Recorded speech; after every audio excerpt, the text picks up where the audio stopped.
በስመ አብ ወወልድ ወመንፈስ ቅዱስ አሐዱ አምላክ አሜን። ይትባረክ እግዚአብሔር አምላክ አበዊነ ለዘአብጽሐነ እስከዛቲ ሰዓት እንድናመሰግነው የፈቀደልን የረዳን ያገዘን ለዚች ሰዓት ለዚች ዕለት እንድንነጋገር እንዲሁም በዚህ በቅድስናው ስፍራ እንድንሰባሰብ ያደረገን የአባቶቻችን አምላክ የእኛም አምላክ ልዑል እግዚአብሔር በመጀመሪያ ይክበር ይመስገን። የተወደዳችሁና የተከበራችሁ እግዚአብሔር ቤተሰቦች፣ ወንድሞች፣ ዲያቆናት፣ አባቶች፣ እናቶች፣ እህቶች እንዲሁም ሕፃናት በልዑል እግዚአብሔር ስም እንደምን ዋላችሁ? እንደምን ዋላችሁ? እንደምን እስከዚህ ሰዓት ደረሳችሁ? አሜን። እግዚአብሔር ይመስገን ብለን እንድናመሰግነው አንደበታችን የከፈተልን አምላካችን ልዑል እግዚአብሔር ለዘላለሙ ይክበር ይመስገን። አትለይምና እናቱ እናታችን በጸጋ ያከበራት የመዳናችን ምክንያት ናትና እሱን ስንጠራ እሷን ሳንጠራ አንቀርምና ንጽሕተ ንጹሐን ቅድስተ ቅዱሳን ወላዲተ አምላክ ድንግል ማርያም ስሟ ለዘላለሙ ይክበር ይመስገን። እንዲሁም እግዚአብሔር የመረጣቸው እግዚአብሔር ያከበራቸው እግዚአብሔር ከፍ ያደረጋቸው እንደራሴ ያደረጋቸው ቅዱሳን ጻድቃን ሊቃውንት ሰማዕታት ሁሉ የእመቤታችንና የሰማዕቱ የቅዱስ ጊዮርጊስ የሌሎች የቅዱሳኑም ረድኤትና በረከት ከሁላችን ጋር ይሁን። እንደ እግዚአብሔር መልካም ፈቃድ ለተወሰነ ደቂቃ እንማማራለን። የምንማማርበት የትምህርታችን መነሻ ርዕስ የምናደርገው ወርቅሰ ወብሩር አልቤየ፣ ወርቅና ብር የለኝም ይላል። ወርቅና ብር የለኝም። ይህንን ቃል የምናገኘው የሐዋርያት ሥራ ምዕራፍ 3 ቁጥር 6 ላይ ቃሉን እናገኛለን። ይህንን ቃል የተናገረው ከ12ቱ ሐዋርያት መካከል ሐዋርያው ቅዱስ ጴጥሮስ ነው። ሐዋርያው ቅዱስ ጴጥሮስ ነው። ወርቅና ብር የለኝም ማለት። በዚህ ቃል ውስጥ የምንማረው ነገር ምንድን ነው? ወርቅና ብር የለኝም። ለምን ይህንን ቃል ሐዋርያው ቅዱስ ጴጥሮስ ተናገረ ስንል የሐዋርያት ሥራ ምዕራፍ 3 ቁጥር 1 ጀምሮ ስንመለከት እንዲህ ይላል። ጴጥሮስና ዮሐንስም በጸሎት ጊዜ በ9 ሰዓት ወደ መቅደስ ይወጡ ነበር ይላል። በስንት ሰዓት? በ9 ሰዓት። ወዴት ሄዱ ነበር? ወደ ቤተ መቅደስ። ምን ለማድረግ? ጸሎት ለማድረግ ይወጡ ነበር። ወደ መቅደሱም በሚገቡበት ምጽዋት ይለምን ዘንድ ሰዎች ተሸክመው መልካም በሚሏት በመቅደስ ደጅ በየቀኑ ያስቀምጡት የነበሩ ከእናቱ ማኅፀን ጀምሮ አንካሳ በእግሩ ደዌ የተመታ በሽተኛ የሆነ ሰው አንድ ሰው ነበረ ይላል። ምን የሆነ ሰው? በሽተኛ የሆነ ሰው ማለት ነው። ደዌ ያለበት ሰው ማለት ነው። ወዴት መጣ? ወደ ቤተ መቅደስ መጣ። እነማንን አገኘ? ሐዋርያው ቅዱስ ጴጥሮስንና ሐዋርያው ቅዱስ ዮሐንስን፣ ሁለቱን አገኛቸው ማለት ነው። እርሱም ይላል ይህ ደዌ ከእናቱ ማኅፀን ጀምሮ ደዌ ያለበት እግሩ የታመመው ይህ ሰው ጴጥሮስና ዮሐንስ ወደ መቅደስ ሊገቡ ይላል ሊገቡ እንዳላቸው ባየ ጊዜ ምጽዋት ለመናቸው ይላል። ምን ለመናቸው? ምጽዋት ለመናቸው። አሁን እኛ ወደዚህ ወደ ቤተክርስቲያን መጥተናል። ምን ለመለመን ይመጣ? አሁን ብርና ወርቅ የለኝም ነው የትምህርታችን መነሻ ርዕሳችን። አሁን በዚህ ጉዳይ የሚሰጥ ነገር አለ። የሚሰጥ ካለ ደግሞ የሚቀበል አለ ማለት ነው። ተወካፊ አለ፣ የሚቀበል አካል አለ። ታዲያ ምን ይሰጣል፣ እንዴት ይሰጣል የሚለውን ጉዳይ ነው በዚህ ትምህርት ውስጥ የምንዳስሰው። ሰፊ ጉዳይ ነው ይሄ። ባለን ደቂቃ ውስጥ ግን ለማየት እንሞክራለን። ስለዚህ ምጽዋትን ለመናቸው። እነማንን? ሐዋርያው ቅዱስ ጴጥሮስና ሐዋርያው ቅዱስ ዮሐንስን ለመናቸው። ጴጥሮስም ይላል ከዮሐንስ ጋር ወደ መቅደስ ሊገቡ እንዳለ ያን ጊዜ ነው ምጽዋትን የለመነው። ጴጥሮስ ከዮሐንስ ጋር ትኩር ብሎ ወደ እርሱ ተመልክቶ ወደኛ ተመልከት አለው። ይህ ምጽዋት የለመነውን ሰው፣ ይህ በሽተኛውን ሰው፣ ይህ ወደ ቤተ መቅደስ የመጣውን ሰው፣ ይህ ህመምተኛውን ሰው፣ ከእናቱ ማኅፀን ጀምሮ ታሞ የነበረውን ሰው ሐዋርያው ቅዱስ ጴጥሮስ ትኩር ብሎ ተመለከተው ይላል። ትኩር ብሎ ተመለከተ። ከዚያ በኋላ ጴጥሮስ ግን ምን አለ? ብርና ወርቅ የለኝም። አሁን ይህ ሰው ምንድን የለመነው? ምጽዋትን የለመነው። ምጽዋት ገንዘብ ስጠኝ ነው ያለው ይህ ሰው ማለት ነው። አሁን ይህ ሰው ምን አይነት ሰው ነው ብለናል? በሽተኛ ሰው። ከእናቱ ማኅፀን ጀምሮ እግሩ በሽተኛ ነበረ። ግን እሱ የለመነው ምንድን ነው? ምጽዋት ገንዘብን የለመነው። አስተውሉ ክርስቲያኖች፣ እኛ ወደዚህ ስንመጣ የምንለምነው ነገር ምንድን ነው? ይህንን እንዳስስበት ነው የሚሆነው። ክርስቲያን ኦርቶዶክስ የሆነ ሰው ማንኛውም ሰው ወደ ቤተክርስቲያን ሲመጣ የሚለምነውን ነገር ማወቅ አለበት። የምንለምነው ደግሞ እግዚአብሔርን ነው። አሁን ይህ ሰው በሽተኛ ነው። አሁን ብዙ ሰው በሽተኛ ሆኖ ወደ ቤተክርስቲያን መጥቶ የሚለምነውን ነገር ግን የማያውቅ ብዙ ሰው አለ። የማያውቅ ምጽዋትን ለመነ ይላል ቅዱስ ጴጥሮስ። በዚህ ጊዜ ምንድን ያለው? ብርና ወርቅ የለኝም፣ ነገር ግን የምሰጥ ነገር አለኝ አለ። አያችሁ፣ ቅዱስ ጴጥሮስ ትልቅ ነገር እንዲሰጠው ነው ለዚህ ሰው። አስተውሉ። ብርና ወርቅ የለኝም፣ ነገር ግን ችግሩን የተረዳው በመንፈስ ቅዱስ ያወቀው ሐዋርያው ቅዱስ ጴጥሮስ ከወርቅና ከብር የበለጠ ነገር እሰጥሃለሁ። አያችሁ፣ አሁን በዚህ ምድር ላይ ሰው ብርንና ወርቅን ነው አይደል ከምንም በላይ አስበልጦ ነው። ይህ ግን ሊሆን አይገባም። ከብርና ከወርቅ የበለጠ ስንት ሀብት አለ። እኛ የማን ልጆች ነን? እግዚአብሔር ቤተሰቦች። እኛ የእግዚአብሔር ልጆች ነን። ሁላችን በእግዚአብሔር አርአያና አምሳል የተፈጠርን ልጆች ነን፣ ሰዎች ነን።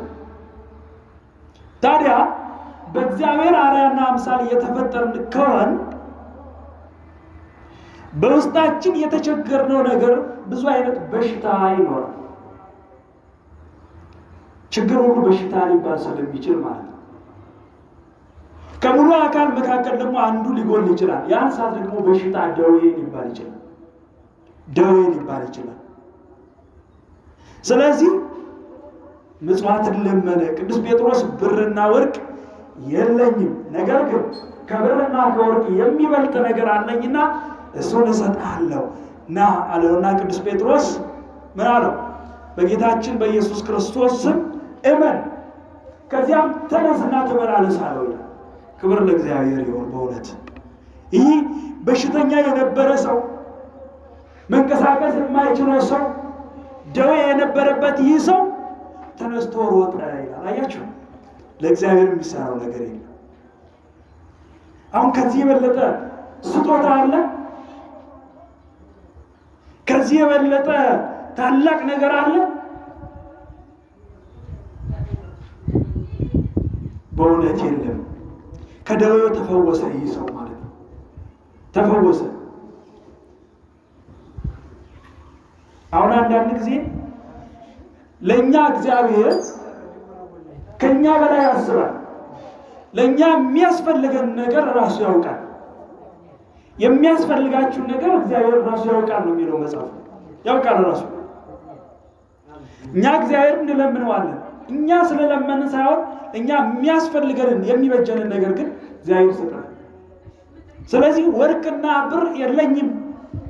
ስለዚህ ቅዱስ ጴጥሮስ እዚህ ጋር ስልጣኑን እንደተናገረው ለሐዋርያት የተሰጠው ምንድነው? ስልጣን ተሰጥቷቸዋል። በምድር ያሰራችሁት በሰማይ የታሰረ ነው፣ በምድር የፈታችሁት በሰማይ የተፈታ ነው። ሙታንን አንሱ፣ ዕውራንን አብሩ፣ ለምጻሞችን አንጹ፣ በአጋንንት ላይ ስልጣን ሰጥቻቸዋለሁ ብሎ ክርስቶስ ይህን ቃል ተናግሯል።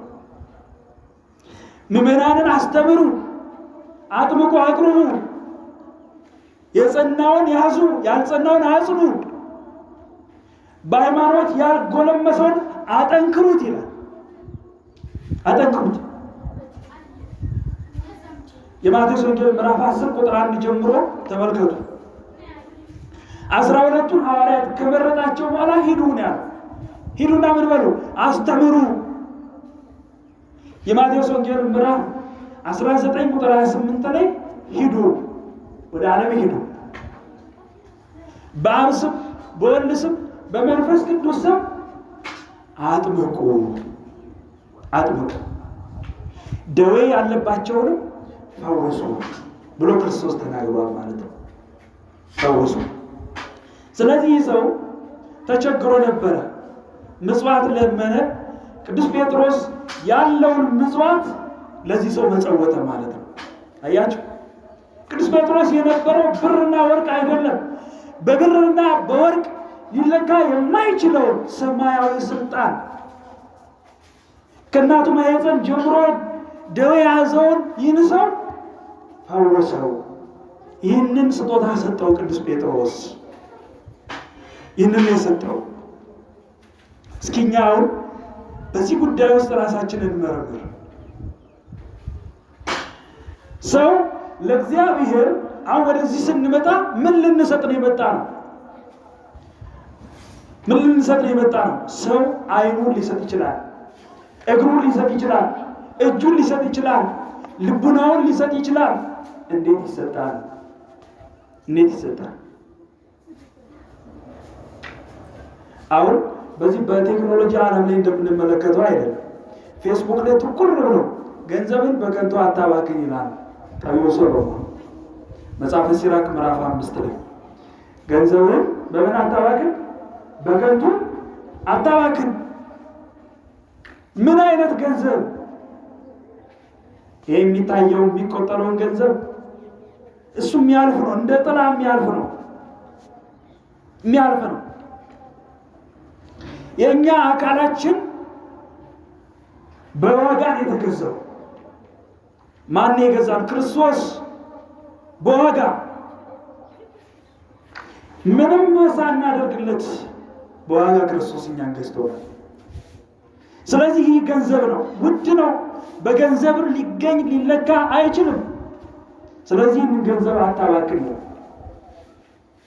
ስለዚህ ፌስቡክ ላይ 24 ሰዓት ተተክሎ መዋል ገንዘብን በከንቱ ማባከን ነው በእውነት ማለት ነው። የእግዚአብሔርን ቃል መጽሐፍ በማንበብ ገንዘባችንን ሳናባክን በማንበብ ካደረግን ገንዘባችን እያባከን አይደለም። ባልተገባ ነገር ስናደርግን ገንዘባችን በከንቱ እየባከን፣ አንደኛ ከመንፈሳዊነታችን እየወጣን፣ ሁለተኛ በስጋችን በነፍሳችን እንጎዳለን።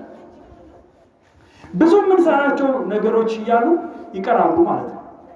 ለዚህ ገንዘብን በከንቱ አታባክን ይላል። በከንቱ አታባክን፣ ዝም በል። መንፈሳዊ በሆኑ ነገሮች ላይ ትኩረት ሰጥቶ የስጋን ፈቃድ በነፍስ መግዛት ያስፈልጋል። ስለዚህ አይኖቻችን የሚመለከቱት የት ነው? ቤተክርስቲያን ቅዳሴ ለማስቀደስ መንፈሳዊ ለሆኑ ነገሮች ምጽዋት ሰው የሚሰጠው ገንዘቡን ሊሰጥ ይችላል፣ ጊዜውን ሊሰጥ ይችላል፣ ገንዘቡን ሊሰጥ ይችላል፣ እውቀቱን ሊሰጥ ይችላል። የሚሰጠው ነገሮች ብዙ ናቸው። ይህን ስናነሳ አንድ የምናስታውሰው ታሪክ አለ። አንድ አንጢላሪዎስ የሚባል ሰው ነበር ይላል። የሰማችሁ ነው? አንጢላሪዎስ የሚባል ሰው ነበር። ይህ ሰው ባለጸጋ ነው፣ ነገር ግን ንፉግ ነው። ገንዘብን ለተቸገሩ ሰዎች መስጠትን አይፈልግም።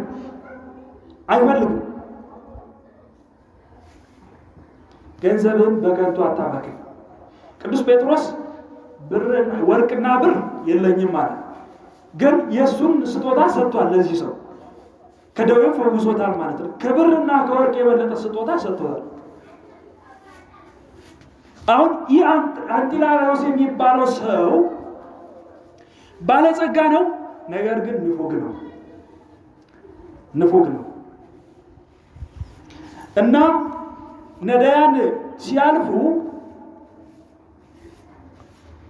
አይተው ይህ ጽኑ ሰው ነው፣ ጨካኝ ሰው ነው፣ ለድሆች የሚራራ ሰው አይደለም፣ ክፉ ሰው ነው እየተባባሉ እያወሩ ሲሄዱ ከነሱ መካከል አንዱ ነዳይ ወይም አንዱ ድሃ አንዱ የኔ ቢጤ ተወራረዳቸው ይላል። ምን ብሎ ተወራረዳቸው? እኔ ከዚህ ድሃ ሂጄ እለምነዋለሁ፣ ለምኜውም ይሰጠኛል፣ ይሰጣል አይሰጥም። ተወራረዱ ማለት ነው። ይሄ ወረሩት ግን በዓለማዊ ነገሮች እንዳትልም። አሁን ዛሬ የሚወራረደው አብዛኛው ሰው በስጋዊ ነገሮች ማለት ይህ ሲባል ለስጋ ያስፈልግም ማለት አይደለም። ፍጹም ዓለማዊ ሆነው ከቤተ ክርስቲያን በሚያርቁ ነገሮች ላይ የሚወራረድ ሰው አለ። ለምሳሌ የእግር ኳስ ጨዋታ የኬሌ ያሸንፋል፣ ይወራረዳሉ። ገንዘብ ያስይዛል፣ በጣም ብዙ ብር ያስይዛል። ያንን ብር እኮ ለነዳይ ቢሰጡ ለተቸገረ ቢሰጡ ዋጋ ያሰጣል። ነገር ግን ገንዘቡን በከንቱ ያባክናል። ብዙ ሰው ገንዘቡን በከንቱ የሚያባክን ሰው አለ። አሁን ይህ ሰው ተወራረደና ሄደ። ሲሄድ ይህ ባለጸጋ ሰው እጁን ታጥቦ ምግቡን አቅርቦ ሊበላ ሲል ይህ ነዳይ ደረሰ።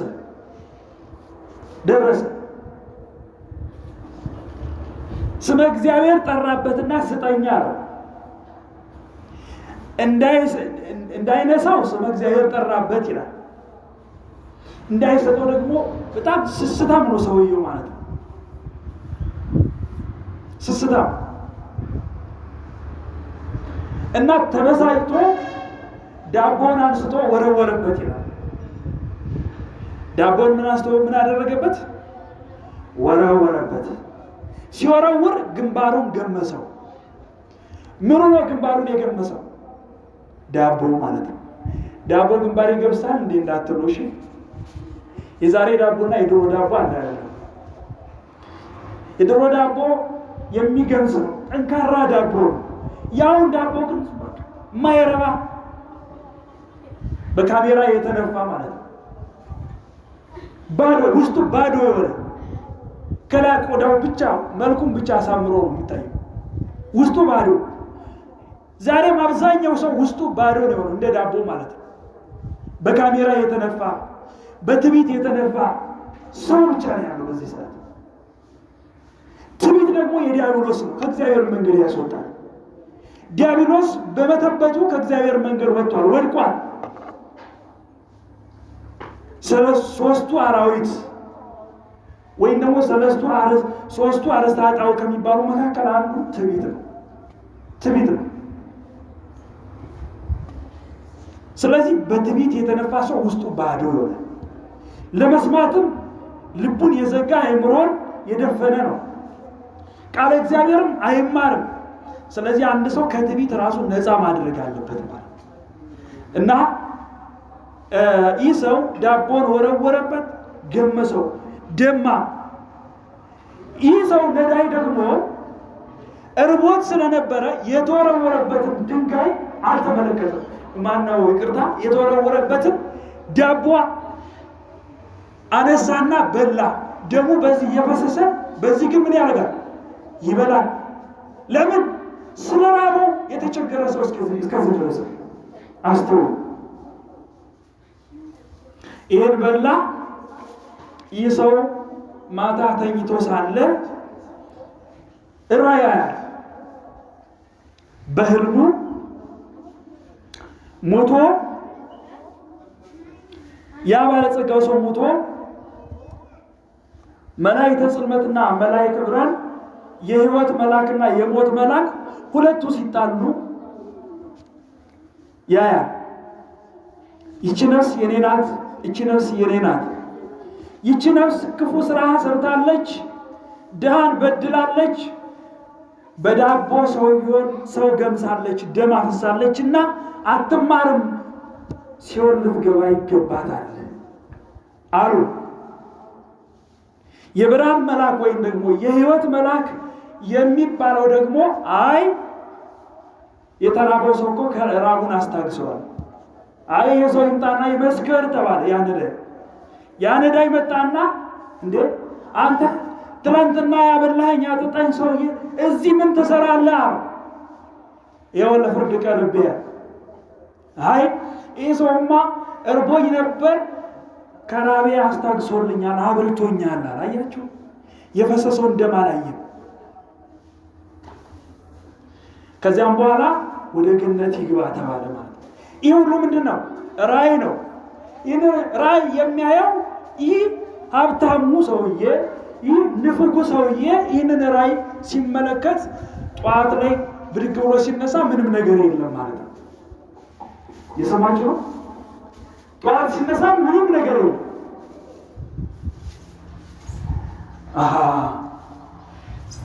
እኔ ንፉግ ሰው ሆኜ ገንዘብ እያለኝ ገንዘቤን በከንቱ እያባከንኩ ባልተገባ ነገር ላይ እያዋልኩኝ በይሄ የታየኝ ነገር እግዚአብሔር ሊያስተምረኝ ፈልጎ ነው። እግዚአብሔር በጥቂት ነገር የሰው ልጅ ለካ ይምራል። ጥቂት ነገር ለካ ዋጋ አለው። ስለዚህ ያለኝን ገንዘብ ሁሉ ሽጬ ገንዘቤን ሁሉ ሽጬ ለድሆች መስጠት አለብኛልና ይህ ባለጸጋ ገንዘቡን ሁሉ ሸጠና ለድሆች አከፋፈላቸው ይላል። ለድሆች ምን አደረገ? አከፋፈለ። ከዚያም ንብረቱን ሰጣቸው፣ እንዳለ ለነዳያኖች፣ ለተቸገሩ ሰዎች ሰጣቸው። ቤቱንም ሸጠና ሰጣቸው። ያለውን ንብረት ሁሉ ለማን ሰጠ? ለተቸገሩ ሰዎች መስጠት ማለት ለማን መስጠት ማለት ነው? ለእግዚአብሔር መስጠት ማለት ነው። አያችሁ፣ ታስታውሳላችሁ የማቴዎስ ወንጌል ምዕራፍ 19 ቁጥር 16 ላይ ያ ባለጸጋ ወደ ክርስቶስ መጥቶ የዘላለምን መንግስት እወርስ ዘንድ ምን ላድርግ አለ። አያችሁ፣ ይህ ጥያቄ የሁላችንም ጥያቄ መሆን አለበት። ወደዚህ ስንመጣ ወደ መምህራን፣ ወደ ካህናት አባቶች ቀረብ በማለት የዘላለምን ሕይወት ለመውረስ ምን ላድርግ ማለት ያስፈልጋል። ክርስቶስ ስለምን ቸር ትለኛለህ አለ። በተንኮል መጥቷልና ይህ ሰው ይላል። ቸር ለመባል ፈልጓልና፣ ሙገሳን ፈልጓልና ስለምን ቸር ትለኛለህ?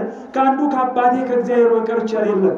እኔማ በባህሪዬ ቸር ነኝ፣ በባህሪዬ እመሰገናለሁ፣ ዘላለማዊ ነኝ አለና የዘላለምን መንግስት ለመውረስ ብትወድ አትስረቅ፣ አታመንዝር፣ በሐሰት አትመስክር ብሎ ይህንን ተናገረ። ጌታዬ ሆይ ይህንንማ ከሕፃንነቴ ጀምሬ ፈጽሜያለሁኝ አለው። በዚህ ሰዓት ክርስቶስ እንግዲያውስ ይህንን ካደረግ መልካም ነው፣ ጥሩ አድርገሃል። ስለዚህ ፍጹም ልትሆን የቀረኝ ምንድን ነው አለ ሰው። ይህንን ነገር አድርጌያለሁ ያልከኝን ከዚህ በኋላ የቀረኝ ምንድን ነው ሲል ያለ ንብረት ሁሉ ሽጠህ ምን በለኝ አለ ተከተለኝ አለ። በዚህ ሰዓት ይህ ሰው ባለጸጋ ስለነበረ ተመለሰ ወደኋላ ማለት ነው። በዚህ ሰዓት እግዚአብሔር አንድ ሰው ለሁለት ጌታ ይገዛ ዘንድ አይገባውም፣ ባለጸጋ የእግዚአብሔር መንግስት ለመውረስ ጭንቅ ይሆንበታል፣ ባለጸጋ መንግስቴን ከሚወርስ ግመል በመርፌ ቀዳዳ ቢሾልክ ይቀላል ብሎ ተናገረ ማለት ነው። ይህንን ታሪክ ደግሞ ታዲዮስ ሐዋርያው ታዲዮስ ከ12 ሐዋርያት መካከል አንዱ ግመሉን በመርፌ ቀዳዳ አሽርቆ አሳይቷል። ነገ እንደውም ዓመታዊ ይከበራል፣ ታሪኩ ይተረካል። ነገ ትማራላችሁ ስለ ሐዋርያው ታዲዮስ ማለት ነው። ስለዚህ ይህንን ተናገረ ማለት ነው። ይህ ማለት ባለጸጋ የእግዚአብሔር መንግስት አይወርስም ማለት አይደለም። ገንዘብን በከንቱ አታባክን፣ የተሰጠን ግን ንፉግ አትሁን፣ ስጥ ነው። የሰጠ ደግሞ ይጸድቃል ማለት ነው፣ ይጸድቃል። ስለዚህ ይህ አንጢላሪዎስ የተባለ ሰው ግን ገንዘቡን ሁሉ ሽጦ ያለውን ገንዘብ ሁሉ ሰጥቶ ቤቱን ሁሉ ሽጦ ባዶ ሆነ። በዚያ ራእይ በተመለከተው ደሙ የፈሰሰ የታየውን የተገለጠለትን በጥቂቱ ይህን ማድረግ እንዲህ መሆን የሚችል ከሆነማ ብዙ ባደርግ ብዙ ትሩፋትና ብዙ ነገር ማድረግ ይችላለሁ ብሎ እንደገና ተሰደደ ማለት ነው። ቤት ያለው ገንዘብ ያለው ባለጸጋ ሰው ነበር። ግን ያን ገንዘቡ ትቶ ሽጦ በመንገድ ይጓዝ ጀመር ይላል። ሲጓዝ ቀድሞ ያዩት የነበሩ ሰዎች ባለጸጋ እንደነበረ ያዩት ሰዎች እንደተመለሰ ያወቁ ሰዎች ይሄ ሰው ባለጸጋ አንጢላሪዎስ የሚባለው ሰው ገንዘብ እያከፋፈለ ነው እየሰጠ ነው ሲባል የሰሙ ሰዎች መንገድ ላይ ያገኙት ይላል። እየሰማችሁ ነው? እግዚአብሔር አምላክ ሁላችን ጋር ይሁን። መንገድ ላይ ያገኙትና ገንዘብ ስጠን አሉት። ገንዘብ የለኝም፣ ያለኝን ንብረት ሁሉ ሽጫ ሰጥቻለሁ ለተቸገሩት ለነዳያን፣ እጄ ላይ አሁን ምንም ነገር የለኝም ማለት። እንግዲህ ምን ይሻላል አሉ። እኔን ሽጡኝና ተካፈሉ ውሰዱ። አያችሁ፣ መስጠት ራስን እስከ መስጠት ድረስ ነው። ክርስትና ይሄ ነው። የክርስትና ጉዞ ይሄ ነው። አባቶቻችን ያስተማሩን ይህንን ነው። አንዱ ሰው ስለ አንዱ መሰጠት ነው። አያችሁ፣ አሁን ስጡ ይሰጣችኋል ይላል መጽሐፍ። ምንድን ነው የሚሰጠው? አሁን ብዙ ሰው ገንዘብ ያለው ሰው፣ ሀብታም ሰው፣ ባለጸጋ ሰው ገንዘቡን ይሰጣል። እሱ ግን ቤተ ክርስቲያን አይመጣም። እግዚአብሔር እኮ የገንዘብ ችግር የለበትም። ገንዘቡን ሳይሆን የሚፈልገው እኛን ነው የሚፈልገው እግዚአብሔር እኛን። ኦሪት ዘፍጥረት ምዕራፍ 4 ላይ ስንመለከት የነ አቤልና የነ ቃየልን መስዋዕት ታስታውሳላችሁ። ወነጸረ ላዕለ አቤል ወላዕለ መስዋዕቱ። እግዚአብሔር ወደ አቤልና ወደ መስዋዕቱ ተመለከተ። ወደ አቤልና ወደ መስዋዕቱ ነው ያለው። ወደ መስዋዕቱና ወደ አቤል አላለ። ቀድሞ ወደዛኛው ገንዘብ አለ። ቀድሞ እግዚአብሔር ወደኛ ነው የሚመጣው። ቀድሞ እግዚአብሔር እኛን ነው የሚፈልገው። ቀድሞ እግዚአብሔር ልባችንን ነው የሚመረምረው። በውስጣችን ያለውን ይመረምራል ማለት ነው። ስለዚህ ገንዘቡን አንድ ባለጸጋ ሰው ገንዘቡን ቢልክ እሱ ግን የማይመጣ ንስሐ የማይገባ ስጋው ደሙን የማይቀበል ቅዳሴ የማያስቀድስ ትሩፋት የማይሰራ ምክረ ካህን የማያገኝ ወንጌል የማይሰማ ሰው ከሆነ ሊድን አይችልም። ይሄ ሰው ማለት ነው አይችልም። እና ይህ ሰው አንጢላሪዎስ የተባለ ሰው ራሱን ሰጠ።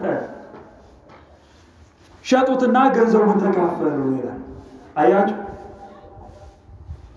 ወንጌል የገባው ሰው ክርስትና የተረዳ ሰው እንዲህ ራሱን አሳልፎ ይሰጣል። አያችሁ፣ ከዚያም በኋላ ሂዶ ተምሮ ስልጣነ ክህነት ተሰጥቶት ድውያንን የሚፈውስ ሙታንን የሚያነሳ ሆነ። ለእግዚአብሔር ምስጋና ይሁን። በእውነት ለዚህ ነው ኢትዝግቡ መዝገበ ዘበምድር አላ ዝግቡ መዝገበ ዘበሰማይ፣ የምድር መዝገብ አትሰብስቡ እነሆ የሰማያዊ መዝገብ ሰብስቡ እንጂ ይላል። ይህ ማለት በምድር እየኖርን ቤት አያስፈልግም መኖሪያ ማለት አይደለም። ግን በምድር ላይ ስንኖር የኮንትራት ኑሮ ነው ወይ ደግሞ ህይወት ነው፣ ዘላለማዊ አይደለም። ዘላለማዊ የሆነው የሰማይ መንግስታችን። ታዲያ ዘላለማዊ ባልሆነው በዚች ዓለም ላይ ለምን ሰው እርስ በርስ ይነካከሳል? 1000 ዘመን መኖር አይችልም ሰው። ዳዊት ተናግሯል 70-80 ዘመን ብንኖር ነው። ከዚያ በኋላ ያለው ጻማ ድካም ነው። ዛሬ ግን እስከዚያም የተደረሰ አይደለም። ሰው ወጥቶ የሚገባበት ሰዓት አይደለም። በጣም ብዙ ነገሮችን እየሰማን ስለሆነ ማለት ነው። ብዙ ነገሮችን ማለት ታዲያ ቅዱስ ጴጥሮስ ብርና ወርቅ የለኝም ማለት አንጢላሪዎስ አሁን ራሱን ሰጥቷል። አስተውሉ። ቅዱስ ጴጥሮስ ብርና ወርቅ የለኝም ማለት ያንን ሰው ከደዌው ፈውሶታል። ቅዱስ ጴጥሮስ ፈውሶታል። አሁን 10 በኩራት አውጡ ስጡ፣ ከ10 1 ከ100 10 አስተምሯችን ነው። 10 በኩራት ገንዘባችን ከማውጣታችን በፊት ራሳችን መርመር። እኛ ራሳችን ለእግዚአብሔር ተሰጥተናል ወይ? እኛ ራሳችን ለእግዚአብሔር ታዘናል ወይ? እኛ ራሳችን ፈትሸናል ወይ? አይተናል ወይ? ታዲያ እኛ ምንድነው ያለን? አሁን በዚህ መለኪያ ማስቀመጥ ያስፈልጋል። ክርስትና መለኪያ አለ። ሁሉም አሁን እዚህ የመጣችሁ ሁሉም ሰው የሆነ ነገር አለ። ስለዚህ አሁን ምንድነው ያለኝ ብለን ራሳችንን እንመርምር። ከዚያስ ምን ማድረግ አለብኝ? ወደ መፍትሄው መሄድ ያስፈልጋል። ምን መስጠት አለብኝ? እንዴት መስጠት አለብኝ? ለማን መስጠት አለብኝ? በቃ ይሄን ነገሮች ማየት ያስፈልጋል። ከአንጢላሪዎስ ምን እንደምንማር መቼም አንዘነጋም። ራሱን የሰጠው ገንዘቡን ሁሉ ትቶ ማለት ነው።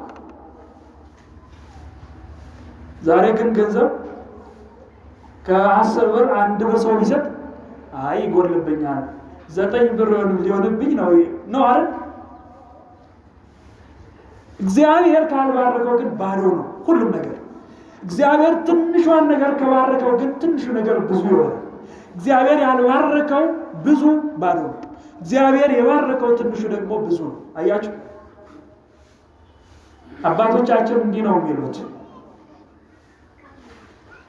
ካልተባረከው ብዙ የተባረከው ፍርፋሪ ይላል። ስለዚህ ሰዎች ለሰዎች መልካም ነገር ማሰብ አለበት። አንድ ሰው ለአንዱ ሰው መልካም ነገር ማሰብ አለበት። ራሱን መስጠት ባልንጀራን እንደ ራስ ውደድ ማለት ምን ማለት ነው? እንደ ራስ ነው የተባለው። ሰው ራሱን ይወዳል። ራሱን እንደሚወደው ያንን ሰው መውደድ አለበት። ለራሱ እንደሚያደርግ ለዛ ሰው ማድረግ አለበት፣ ማሰብ አለበት ማለት ነው። ታዲያ ጓደኛዬ ምንድነው የጎደለው? እህቴ ምንድነው የጎደላት? አባቴ ምንድነው የጎደለው? ወንድሜ ምንድነው የጎደለው? ታዲያ ምን አድርጌ ልሙላ? ምን አድርጌ ላስተምረው? ምን አድርጌ ልመልሰው? ምን አድርጌ የጠፋ ወንድሜን ልመልሰው? ቅድም እንደነገርኳችሁ መስጠት ማለት ጊዜን መስጠት፣ ጉልበት መስጠት፣ ገንዘብ መስጠት፣ ራስን መስጠት አለ። ክርስቶስ ራሱን ነው የሰጠው። ለማን? ለእኛ ሲል፣ ለማንም አይደለም። በቀራንዮ አደባባይ በመስቀል ላይ የተሰቀለው ክርስቶስ ራሱን ነው የሰጠው። ለእኛ ሲል ነው። ለእኛ ሲል ፍቅርን በመስቀል ላይ የገለጠው በአደባባይ ለእኛ ሲል ክርስቶስ የእኛን ሕማም የታመመው የእኛን ደዌ የእኛን መከራ ሁሉ ተሸክሞ ወደ መቃብር የወረደው ስለኛ ሲል። ባልንጀራ እንደ ራስ ውደድ ማለት ራስን ስለዛ ሰው አሳልፈ ስጥ ነው። ተሰጥ ነው።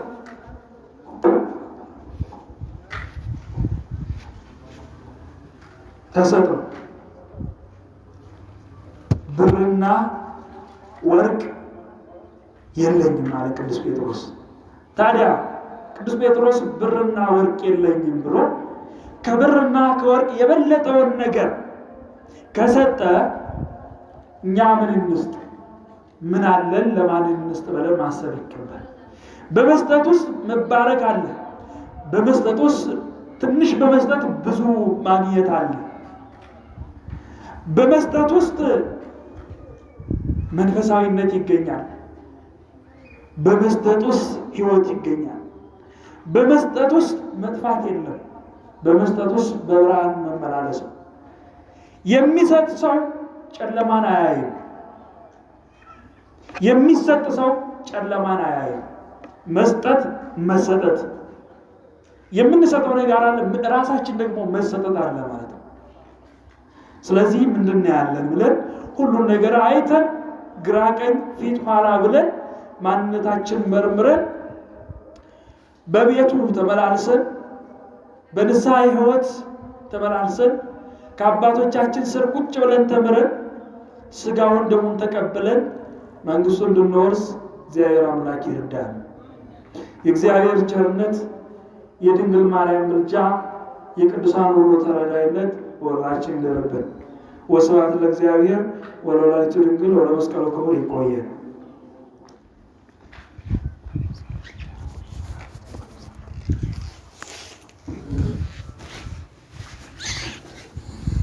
በመምህራችን ላይ አድሮ ያስተማረን፣ የመከረን፣ የገሰጸን ልዑለ ባሕርይ እግዚአብሔር ስሙ የተመሰገነ ይሁን።